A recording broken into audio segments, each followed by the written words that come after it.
Hey y'all, it's Graham. I took over my living room today to try my first ever battle report of any miniatures game. We're playing Dust 1947, so let's see how it goes.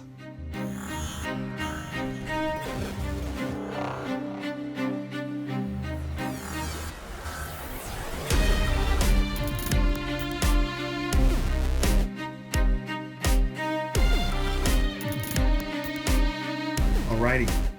Today we are playing scenario 109 out of the core book. It's something about a farmhouse. This is that farmhouse. And these dudes from the Axis, led by your man Frank von Stein, are going to try to take it away from the Mythos, because I just picked up this new Mythos starter box and I'm itching to get it to the table. So, this Mythos squad is led by Lilith. She's got Big Mouth Lilith as well, and her cultist fire squad, very short range unit. We've also got these melee anti-tank Migo assault fighters in this squad here. Like I said, this is a new box for me, so I'm buffing it up with some mercenary forces. I've got an anti-tank squadron here to back up the Migos in terms of taking down some vehicles, and then I put in a battle squad with a sniper from the multi-option kit because points, and I wanted another infantry unit. So they are going up against Frank von Stein and his Blutkreuz zombies. So he's got a zombie Grenadier squad along with the heavy laser Grenadier squad from the second. What is it? It's the battle box 2. You know what I'm talking about. The army box. Army box number 2 for the Blutkreuz. Also in that box came the Jagdloki and then the Heinrich Tropical with a little zombie pilot in there because he's cool. So this ends up being 50 points. The scenario calls for the defender to only have 75. So I got 36 points over here for the Mythos. As far as the objective for this, there is an objective in one of the buildings, and the attacker wins the game if they hold the objective at the end of any turn, starting in turn 3, with no enemy units in the building or within range 2 of the objective. So Frank is going to try to control this objective with a unit on it with no enemies, no Mythos within range 2. The defender has to hold out for 8 turns. Spoiler alert, we're not going to make it to 8 turns because everyone's probably going to die on this battlefield before we get to that point. So I might assess at the end of round 6. How about? That seems pretty fair. Here is our battlefield. The Lilith team got to set up their terrain accordingly with trees and buildings and such, and then Frank got to put out some crates and some of the tank traps, hoping to slow down the vespas if they decide to come on this side of the field. Cool. Let's dig in. The scenario calls for the defender to deploy at the start of the game, whereas the attacker's only going to enter. So I put I tried to get a balanced effect here. So we've got anti-tank Vespas here with anti-infantry snipers. And then we've got anti-tank Migos along with anti-infantry cultists. So also thanks to the platoon bonus, these cultists are not affected by the Migos if they use their fungi attack, which is sort of a big area burst. And then Lilith is hands-on leading her cultists. So let's get to initiative, yo.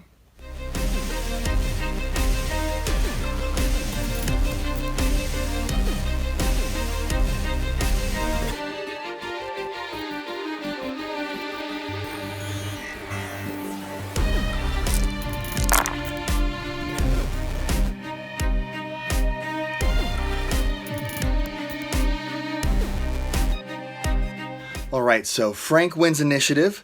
It's the first round of the game. There's no reason to put yourself out there. You might as well make your opponent go first. So Frank's going to opt for Lilith to go first.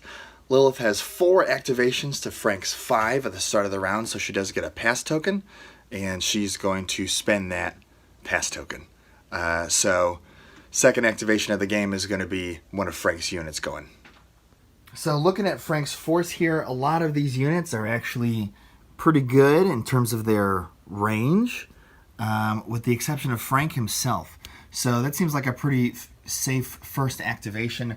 Frank, the main man, marching out onto the field to try to get better positioning for next turn. That said, the Mythos is already kind of threatening some key areas here. The Vespas have raids, so they can move out, shoot, and then move back.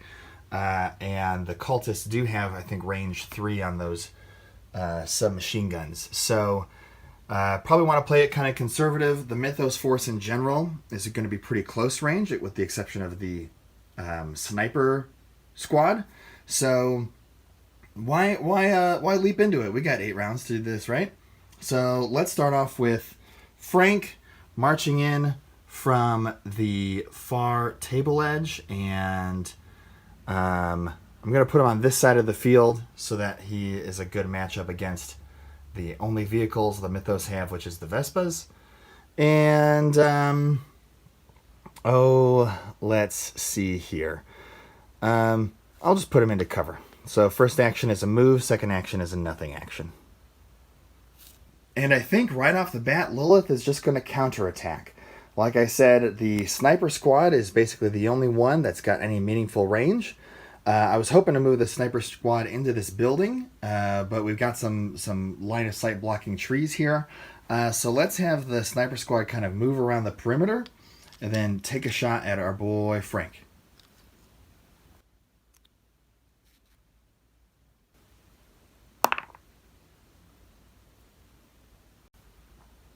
Well, that wasn't too exciting. The sniper maybe got a little bit overzealous, of course missed Frank, and now they're out of position. They're kind of in this free alleyway, no line of sight blocking. They didn't end up in the building, which is kind of where Lilith intended for them to be. So now Frank has some options. Specifically, you could deploy anyone in this lane and try to take the sucker out. The heavy laser Grenadiers would be a good choice for that, or the one of the anti-aircraft walkers, and I think we'll go with that because the heavy laser Grenadiers are kind of slow, so I don't really want them to be stuck out on the side of the board all game. Now the Heinrich has an ability called Scout, which means that they get to take a free action after they march move if it's the first action of the game. So we're going to activate the Heinrich. We're going to use a march move of 1, 2, 3, 4, and we're just going to try to mow down these mercenaries right here.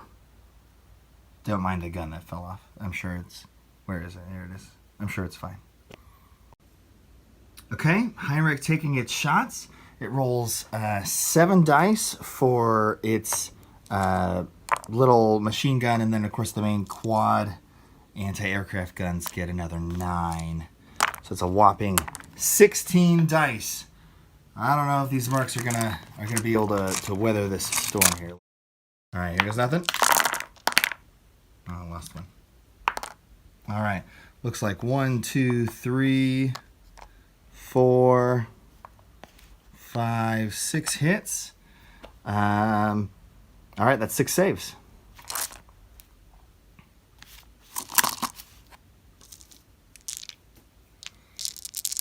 Come on, mercs. You got something going.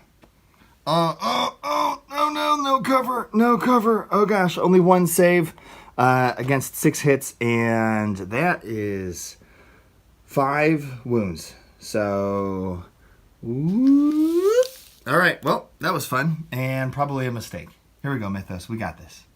Remember that bit about being patient that I mentioned, like right at the beginning? Yeah, I didn't do that. And now the Mythos are down 1 unit. It feels pretty bad. But I think the best way to fight fire is with fire. So Lilith's going to activate her Vespa squad.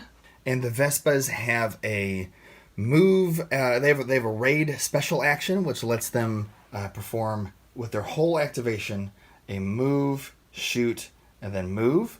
And so they're going to do maybe what they do best. They've got a move speed of 3. I don't think...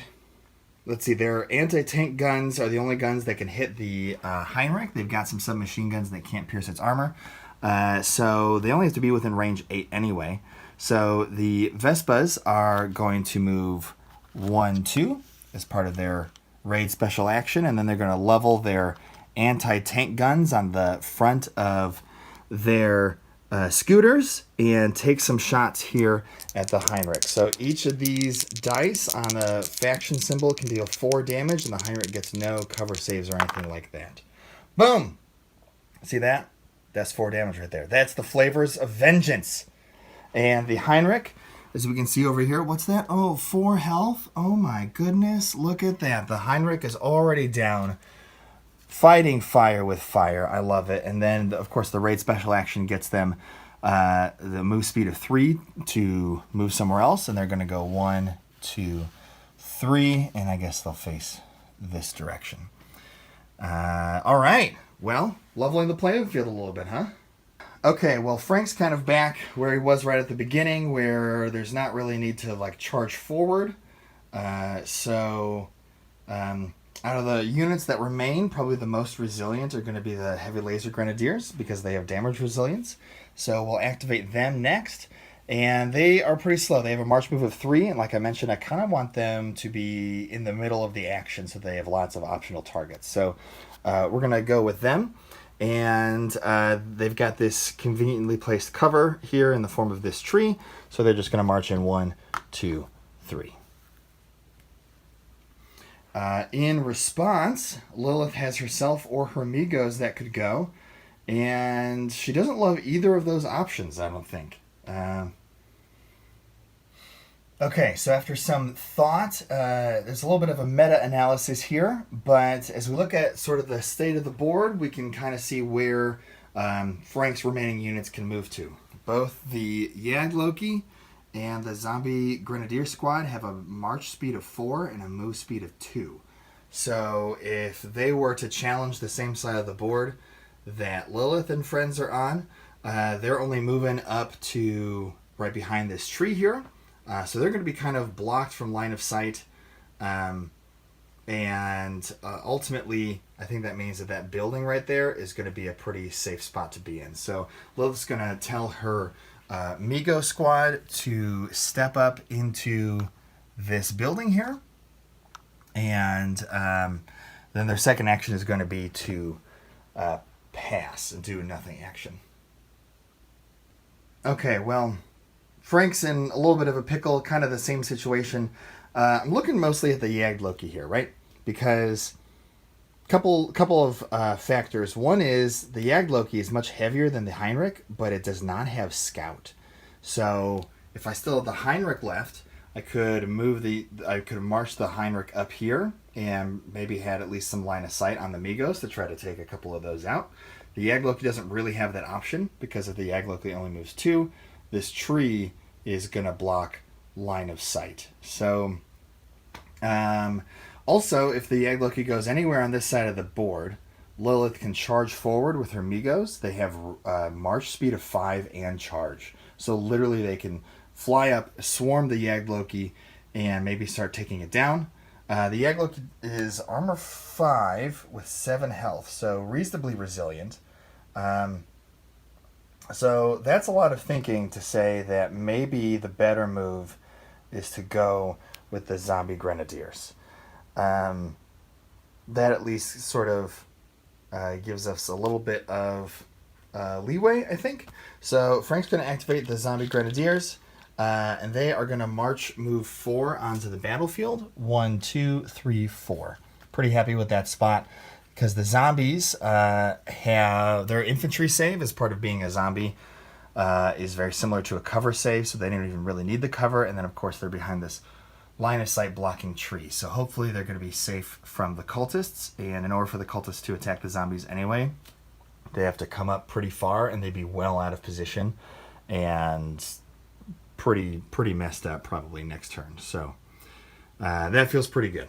Okay, so the winning objective for this scenario is to keep mythos units within 2 spaces of the objective.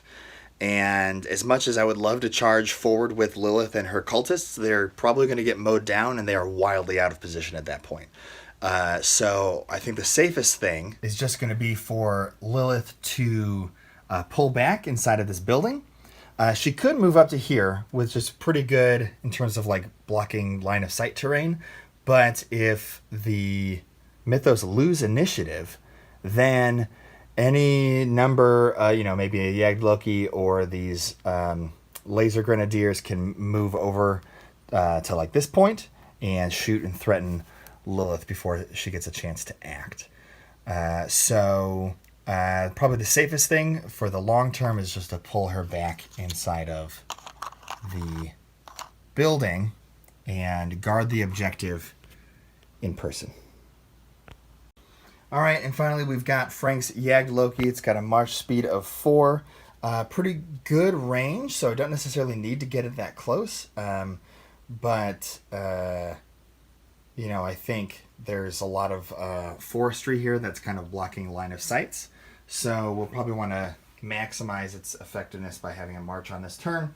The big thing is wanting to keep it away from the Migos. So the Migos outside of this house can move 1, 2, 3, 4, 5. So they can kind of threaten these squares here, which means that the Yagd Loki might be safest out this ways, right? Because then it's 1, 2, 3, 4, 5. Oh no, then the Yagd Loki's still in trouble there. So we're going to move the Yagd Loki onto this crate here. And that is the end of round 1.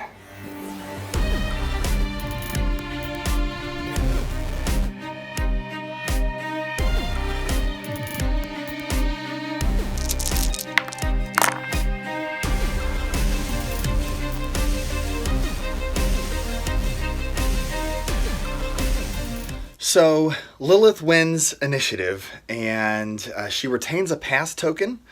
Both sides lost 1 unit, so Lilith's down to 3 activations versus the 4 from Frank. So kind of assessing things, the Vespa doesn't have any good targets because really it's mostly there to try to take out the Yagd Loki. Lilith is safe and sound inside the house. The only thing that's exposed right now are the Migos. They don't have any good targets right now because really they want to be attacking the Yagd Loki as well. But the Yagd Loki is not within range. So now if Lilith lets Frank go first, then the zombie Grenadiers or the heavy lasers could come in and start taking out some Migos, and that doesn't really benefit us at all. So Lilith is going to go first. She's going to activate her Migos and tell them to get to safety. So we're going to have the Migos take flight. They're going to have a move speed of 3, and they're going to go 1, 2, 3 right into the objective house. Ah, dang. Aw, pickles. I think Lilith's best bet here is to kind of stall out for a turn and force her enemy to come to her, which is maybe why that was a little bit silly with the sniper squad that first turn too.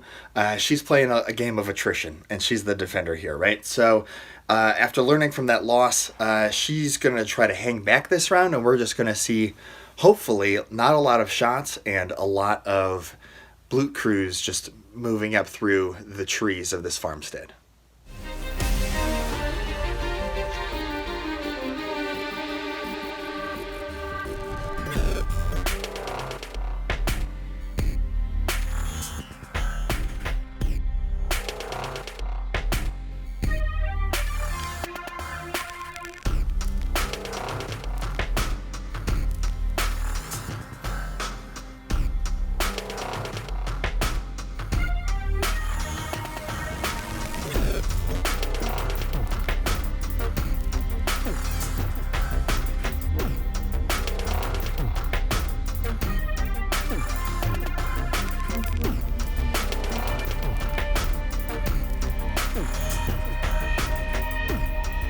So considering Lilith's options at this point, she could activate the Vespas or her own unit of cultists. The unit of cultists can move 1, 2, 3 and possibly get the jump on these zombies. They can't quite get into position around this tree to try to get at the heavy Grenadiers, though. So that's a possible option, but the Yagloki is lurking over here, and it's just ready to mow down anything that comes into this space. So with that in mind, we also don't want to activate the Vespas yet because they are kind of threatening this area and keeping the Yagloki out. So in that regard, Lilith is just going to activate her own personal unit of cultists and take 2 nothing actions.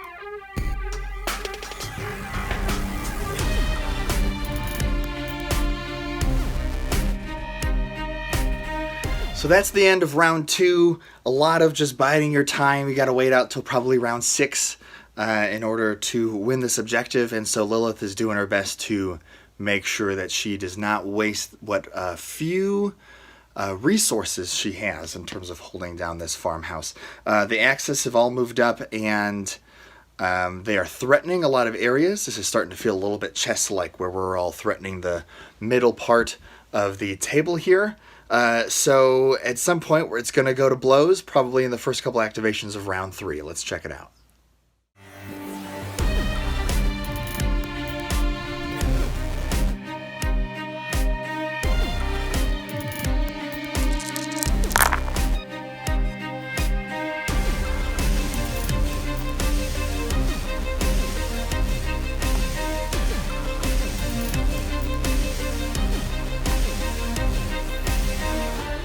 All right, so Frank just won a really important initiative for round 3 based on the setup of the table here. The Yagloki is kind of the centerpiece of the battle right now. Basically, the Yagloki has real good guns, and it's pretty tanky. And in order for this threat to be eliminated by the Mythos, they're probably going to need to combine forces from the Vespas, anti-tank guns, and the assault squad of the Migos. So now, if Lilith had gone first, maybe she could have had the Migos charge in and do some sort of fungi business with all the units that are starting to get clustered up, but that's not the case. So instead, Frank has the opportunity to try to eliminate some of these anti-tank options, and there's a couple ways to do that. One, the Yagloki could just come forward and maybe take some shots at the Vespas themselves.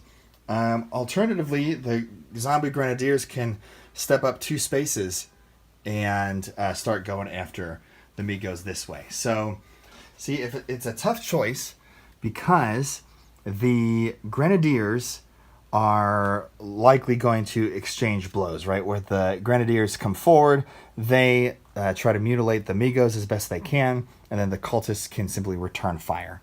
If the Yagloki goes, it could step up, try to take out some of the Vespas, but then immediately it could get charged by the Migos this way. So, given those 2 things, the zombie Grenadiers are less critical, according to Frank's logic. We're talking about the Yagloki being a key part of the victory, so we're going to go with the zombie Grenadiers.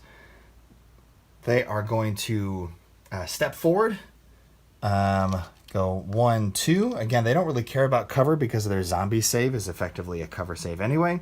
And they're going to unload on the Migos right here. They could choose to split up their shots and try to take out some of the cultists. You know what? Let's do it. So, let's send the machine gun into the cultist squad, which means that we're rolling 9 dice. And then we've got the 4 submachine guns rolling 12 against the Migos. So we'll do the Migos first. It looks like we're rolling 12 dice with all the submachine guns. Let's see how this pans out here. Nothing like chucking a whole lot of dice. Okay, and they moved first, so this is not sustained.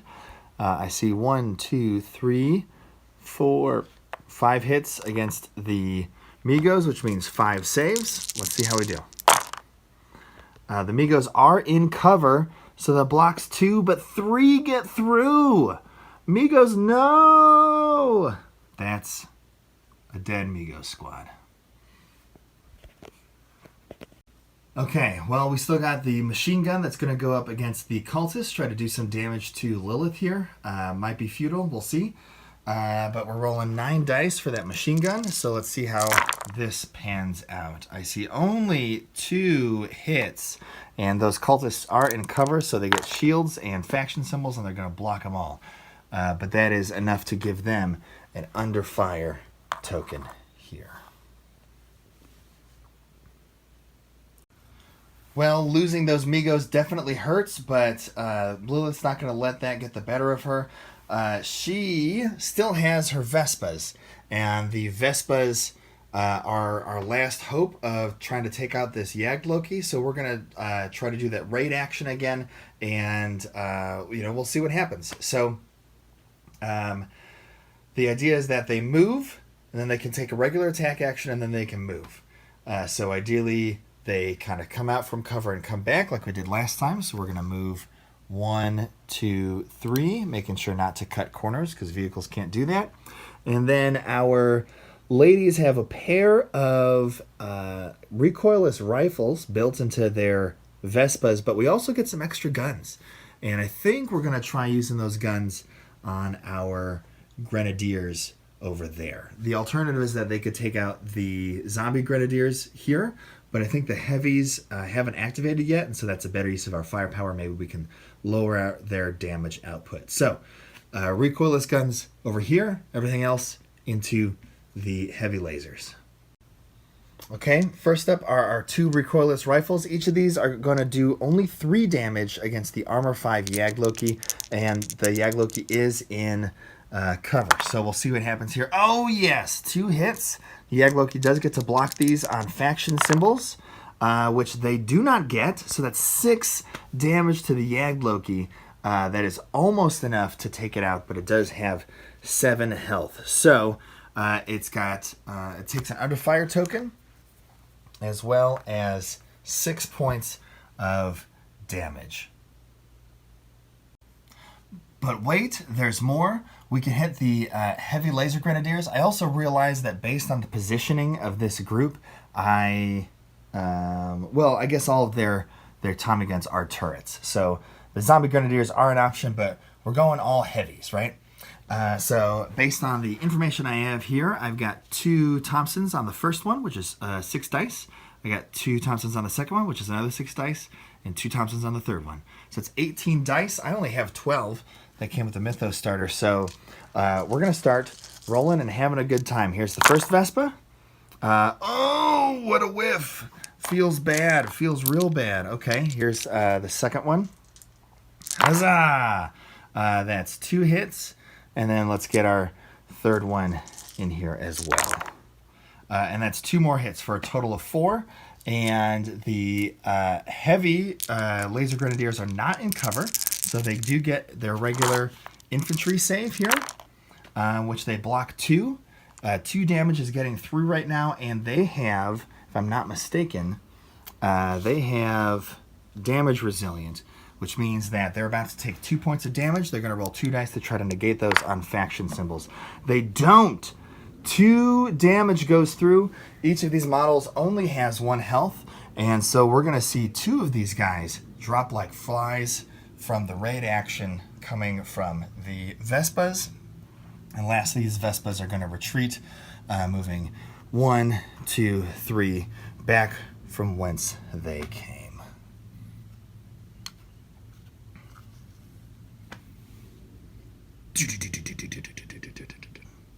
Before I forget, this guy, of course, gets an under fire token. And then we did do some damage to our main man, the Loki here. So we're going to try to roll for a critical hit. And I'm going to roll a pair of dice. And if I get a pair of faction symbols, then this is going to cause a critical hit, which I did not. So, Frank gets to go next, and he has a couple options. The heavy lasers are kind of mitigated. That activation is not that potent. Lilith only has her own squad to go next as well. And they're probably just going to unload on the zombie Grenadiers anyway. So I don't really have to worry too much about sort of the effects of that. But this zombie Grenadier is, at best, is probably able to step up twice and then take care of her. Other options would include the Loki or even Frank moving into this alley and trying to take out the Vespas. But the Vespas have already gone. So given all those things, let's go with the heavy Grenadier here. So we're going to roll 2 dice to try to get rid of the under fire token. And we do on a faction symbol. So we're going to take care of that. And then this heavy Grenadier is going to move 1, 2 into cover here and take some shots at Lilith here, which maybe, you know, I'm thinking about how Lilith can heal up. So this might not do anything, but I don't know. What else I got going on, right? Wait a second. This only rolls 2 dice? 2 dice against infantry? Oh, man, this is underwhelming. All right, let's do this. But they are lasers. So, hey, maybe I'll get more hits. So that's 1 hit. Lasers exploding into 1 hit. Okay, very exciting. And Lilith is in cover, so she's going to get a save, which she fails. So Lilith actually takes a damage and transforms from her normal culty self to her big mouth version. Yeah. Also, that under fire token goes to a suppressed token. So, hey, you know what? Let us not forget the status effect of being suppressed. All right, well, it's back over to the mythos, and even though we still have our little pass token here, I'm not really certain that you know, helps in any real way. So I might as well activate Lilith, try to get rid of this suppression token, and maybe heal her back up by chewing on some zombie flesh. So we're going to activate the cultist fire squad that has Lilith in tow, and we start off by rolling 2 dice to try to get rid of that suppression token, and we get nothing. So we stay suppressed. That heavy laser Grenadier shot doing a little bit of work here, which means we only get 1 action, and that action is going to be to attack. So the cultist fire squad is going to attack the zombie Grenadiers. Zombie Grenadiers are infantry 1, so we're going to roll 5 guns at 4 dice each, so that's 20 dice for the old submachine gun. We also get the Abomination's Bite, and I'm going to do this attack. Well, this is a close combat attack, so I think technically we could do all of our ranged attacks first. So we're going to roll 20 dice and see what comes of it. So I've got my first 10 dice here. 3, 2, 1, go. Looks like I get 1, 2, 3 hits out of the bunch, and again, we aren't able to sustain our attack. So this represents those 3 hits right there. And then let's roll another 10 dice and see what happens. I dropped 1. Here we go. Only 4 hits total out of 20 dice. That's pretty... It feels pretty bad. It's not too statistically crazy, I guess.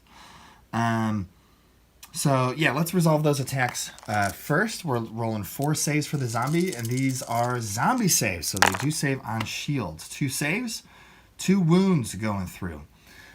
So we're going to lose 2 of these guys, and I might as well lose some of these 2 guys. We'll keep the machine gunner there. After that, we go to close combat, which is going to happen all at once. The zombie Grenadiers don't have any specific close combat weapons, so they are just rolling their 3 dice for punching. They're just going to use the butt of their rifles and probably their zombie mouths to try to go after the cultists. The cultists get their 5 improvised attacks, and then Lilith, instead of an improvised attack, she's going to roll her 6 dice for Abomination's Bite. So now Abomination's Bite does have special rules that says each time this hero inflicts 1 point of damage in close combat, she heals 1 health. So it is important that I keep track of which dice are which. So let's roll Lilith's dice first with these 6. So this is Lilith. She inflicts 2 points of damage, and we'll just mark those successes over here, but she is also going to heal her 1 point of damage. Then the rest of the group is going to go, and again, these attacks are all happening simultaneously. So we are going to roll all the dice, even though we know the zombies are already taking some points of damage here. So zombies are going to get off 2 hits on the cultists, and then the cultists are going to get off 1 other hit. So we're doing 3 more damage to the zombies. They don't get any saves because it's close combat. Lilith and her squad are going to take 2 more points of damage, so she's going to stay in mouth form. And our zombies are donezo. Nice job, Lilith. Pretty effective.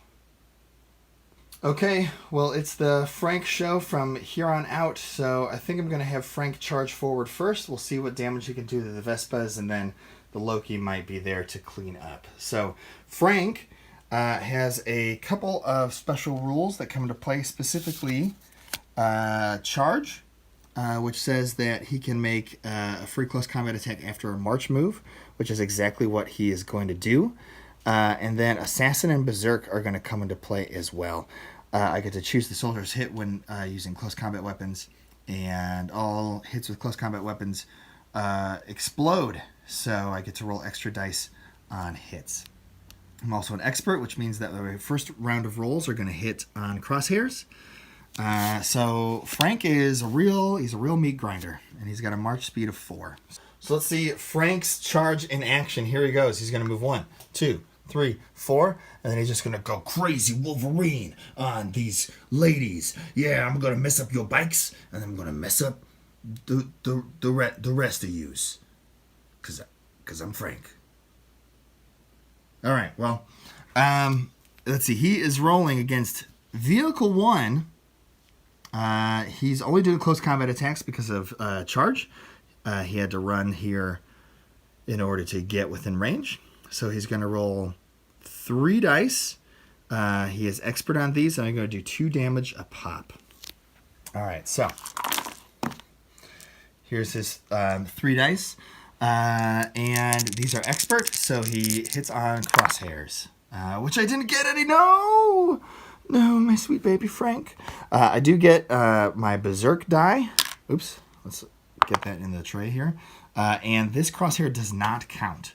Remember, it's just that first wave of dice that crosshairs count for hits. Everything after that's got to be factions. So Frank only gets in a single hit, but the anti-tank squadron is going to possibly take that hit. Now, as the anti-tank squadron here is a small vehicle, and small vehicles are a little bit weird, but my understanding is that they always get a cover save. So the idea is that they're scooting around so fast that they have an opportunity to dodge some of these attacks.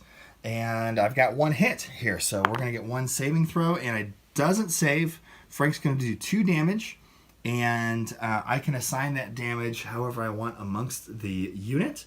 So we're going to get some damage counters, and we're going to put 1 of them on one of these bikes and 1 of them on another. All right, well, Frank didn't do a whole lot. Let's see what the Yagged can do. The Yagged.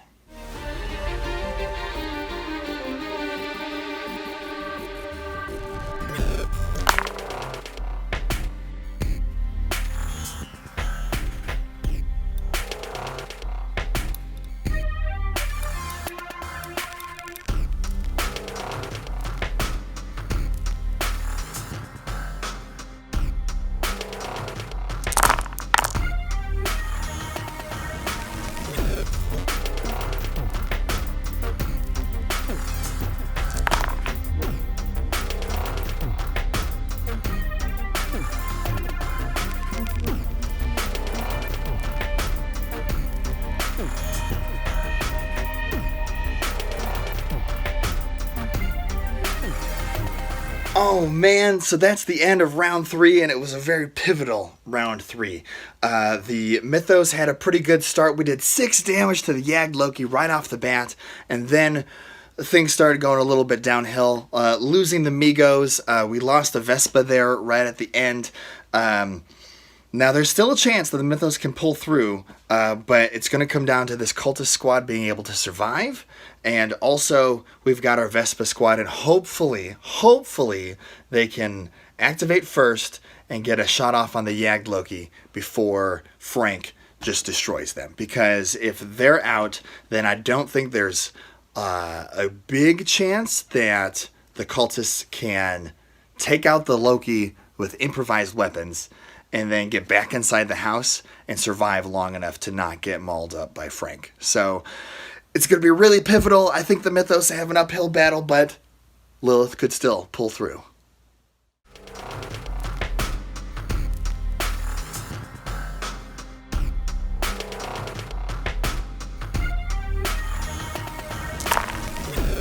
Oh, look at that. Look at all that Mythos right there. Oh man, that was a huge initiative roll, and we're going to get to see Lilith command her Vespas to try to take out the Yagged Loki, and maybe Frank all in one blow. Wouldn't that be huge? This is probably the game basically right here, but first we got to try to get rid of this Under Fire token. So Vespas are going to roll for Under Fire. They get rid of it. Feels good. Then the Vespas are just going to... Can they make a sustained attack from here? They can't see the Yagged Loki, which actually makes me realize that the Yagged Loki couldn't see them either. So, fair's fair. We're going to try to play with the actual rules from here on out. I was doing Imperial Assault line of sight in my head, which is a wonky system, and basically the Vespas did not... or the Yagged Loki should not have gotten line of sight on the Vespas from where it was standing. So, arguably, it would have had to have been maybe back here. And so we're going to kind of retcon that. Although I don't think the Yagged Loki actually had that movement. So what can you do? We're going to play it as best we can. Vespas can still go, but they are going to have to use a raid action to scoot out and then scoot back. So here we go. Now, is raid limited to ranged weapons only? It is not. So we're going to get a couple... Well, we could do close combat against Frank if we wanted to. That seems precarious at best. So we're going to activate our Vespas. They each have 1 health remaining. They're going to unload the recoilless onto the Yagged Loki, try to get one of those hits through, and then the rest of our guns are going to go into Frank. No close combat. And then they'll get their raid movement afterwards. So here are our recoilless guns. Rolling 2 dice. No! That's not great. And unfortunately, I'm not sure what else they're going to be able to pull out of their hat here unless they get to some pretty good cover. We do get to roll 20 dice against Frank. 5 from each of the Thompsons, and there's 4 Thompsons total on those vehicles. So here's our first 10. See, look at all these Tommies. Look at them Tommies, I say. All right, let's roll them. Here is the first 10. That is 1 cool hit. I'm going to represent that by a dice for Frank to roll here in a second. And let's get our second roll on as well. Here's our next wave. I see 1, 2, 3, 4. So Frank's got 5 saves to make. These are zombie saves because he's a zombie. So we're going to see if he can roll a bunch of shields here. He does. He's going to take 3 damage from this wave of attacks and take an under fire token. But unfortunately for the Mythos, they failed to kill either of the targets that they were really, really hoping to get rid of this turn. So anyway, we're going to finish up our raid action here. And is there a way that the Vespas can get behind these trees? They have a speed of 3, so they're going to go 1, 2, 3, and get right back here with raid. Now, they are out of position of the objective, which is unideal, but live to fight another day. You know what I'm saying? All right, reviewing my line of sight rules here, it looks like that our heavy Grenadier last turn, he shot into here to give the suppression token and was not technically able to do that. So you're a dirty, rotten cheater as well. We're going to activate that heavy Grenadier first because, well, quite frankly, I mean, Frank could go in and, well, maybe that's what Frank does. Maybe Frank steps up and then he starts trying to beat up on Lilith here. But I was also thinking that Frank might be better served by trying to finish off the Vespas and then letting the Jagdloki try to mow down these cultists. So with that plan in mind, maybe Frank needs to go first before he gets chewed up from the submachine guns of the cultists here. Yeah, I think that seems just about as good as anything. So Frank is going to activate first. And even though he can move 1, 2, these spots do not have line of sight to each other because you've got a blocking terrain corner on either side of that line of sight that you'd be drawing. So Frank could go 1, 2, 3, which is fine, but in that case he'd have to charge, which he's not opposed to. So let's go with Frank first. He's going to try to remove that suppression token here. Which he does, or under fire token, I should say. Then he's going to charge forward. So let's go 1, 2, 3, and then he is going to use his charge ability to make some close combat attacks. He gets to roll 3 dice, and these are expert attacks, so they hit on crosshairs as well. I get 1 hit in. And because of Berserk, I get to roll another die, and this hits on a faction symbol, which I get, and I keep going Berserk. Here's another faction symbol. Oh, man. Okay, well, that's 2 hits. Close combat means that they don't get saves. I think that's the end of the Vespas. I almost forgot that the Vespas actually would also get to retaliate, and I believe... because there are 2 people on each of these that they actually each get to roll 2 dice for close combat. This would happen at the same time as the berserking attack. So here's 2 for the one bike. Here's 2 for the other. Now that being said, I think that if this works like a support unit, well, it's not a support unit though. It's a vehicle. And vehicles still maintain all their attacks until the model's been removed, as opposed to a support unit where each of those health represents one of the models on the unit. So that's a good FAQ question that I'm not going to deal with right now, but because they are vehicles, I'm going to treat them as such. We're going to roll 4 dice for close combat. Oh, Frankie! Oh, Frankie, you went on a suicide run. Oh, no. He's down. He's down. The man, the myth, the zombie. He's gone. Well, we're down to very few units left, so we're going to see what happens next. Oh man, okay, pretty devastating exchange there. Lilith just lost her Vespas to Frank, but they went down with a fight, and they were able to take Frank with them. So kind of eliminating those 2 activations. We're down to just the cultist squad against the mighty Jagdloki, which has not yet activated this turn. So I think it's go time. I think Lilith has to charge out with clubs and spears and sand and just try to... This Jagdloki has 1 health left. And if she can charge up her little squad here and maybe try to do some damage to the Jagdloki before it gets to attack them, they're going to be looking good.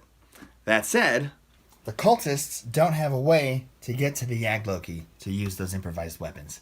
They can move 1, 2... and attack from here, but the submachine guns can't hit vehicle 5. They can move 1, 2. That's pretty close, but that's not quite there. So, what the cultists might have to do, again, they got to get rid of the suppression token, but they might fall back onto the other side of the building. The Jagdloki has a speed of 2, after which it can still attack. So the Jagdloki can move up to here, which means that it is line of sight to these spaces. Not this one, it's on the other side of the building, but it would have line of sight to specifically this space. And then if it moved 1, 2, it would have line of sight to here. But these spaces should be clear for the cultists. So I think what we're going to do, Lilith is going to activate her squad of young bloods, and we are going to try to shake off that suppression token. So let's see how that goes. We downgraded it to an under fire, so moving up in the world, right? With an under fire, we can still take both of our normal actions, and so we're going to first move and then fire upon the laser grenadier. So let's have our squad bounce back 1 space. Again, this should be safe from the Yagloki. And then we got range 3 on our submachine guns. And so we can try to take out this last model here. Okay, rolling 10 dice. Here we go. 1, 2, 3, 4, 5 hits against the Grenadier. The Grenadier is going to get a cover save, of course. And we're in the trees, so we're saving on factions or shields, of which we get 3, and 2 damage is still going through. So we're going to get a damage resilience save on top of that. And 1 lone damage getting through is enough to take out the laser grenadier. Well, Frank's forces are in a bit of a pickle. They've been told to take over this objective, but the Yagloki can't really get inside the building except from this space right here. So the Yagloki is going to try to march around to the far side, and if things were ideal, we'd move in such a way that prevented the cultists from coming up and punching us. I'm not sure if there's really a way to do that. They have the same move speed, so maybe the Yagloki's best bet is to... I mean, if the cultists can move and punch, right? So they can move 2 and then punch. So the Yagloki would have to be like here, or here probably. 1, 2, 3, hypothetically.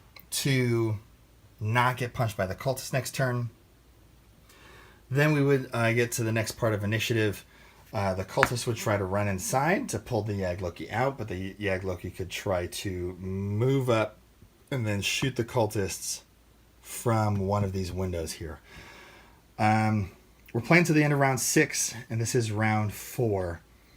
So I'm thinking, oh man, this is tough. I got to make sure that the Yagloki can even move to here.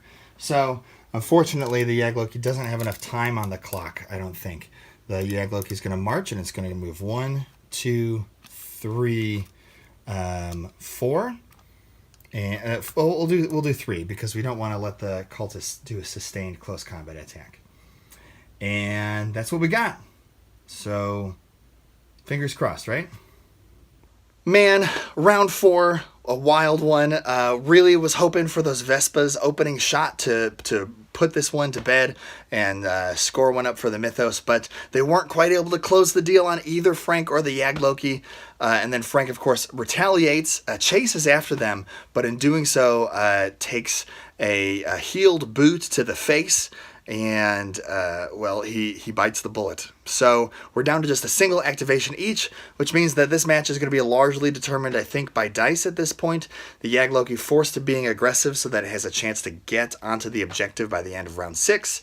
Meanwhile, the cultists themselves are going to try to win initiative, charge forward, and literally rip this smoking, wounded Yagloki to pieces.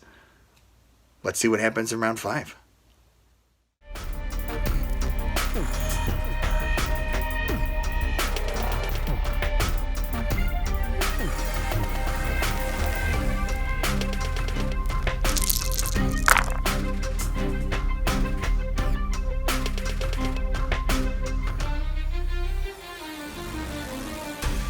All right, Lilith, you did it. You win initiative.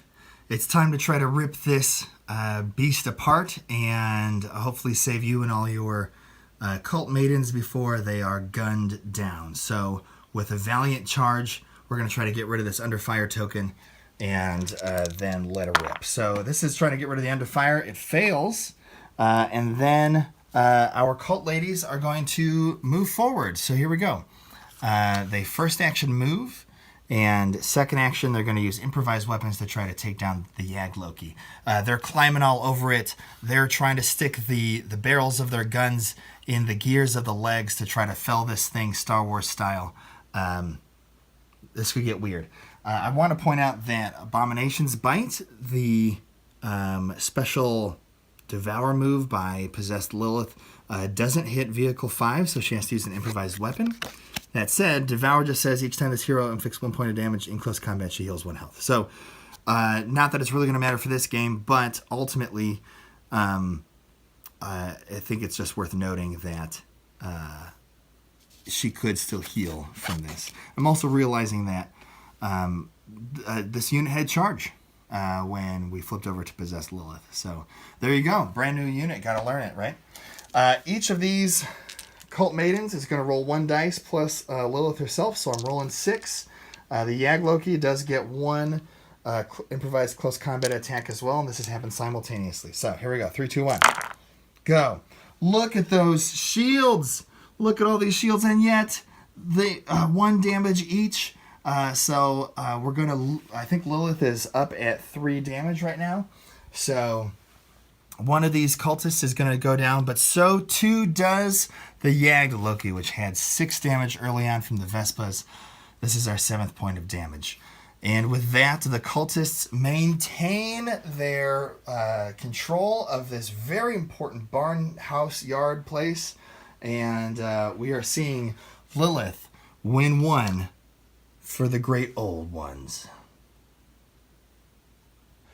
Wow, that was an exciting game. It all came down to the wire. This was a 50-point game, and then the defender, of course, only gets 75% of the attacker's forces, so the Mythos were down to 37 points. And so this was going to be kind of a fast one. Also, sometimes these low-point games can get really swingy, but even then, I think positioning was really important.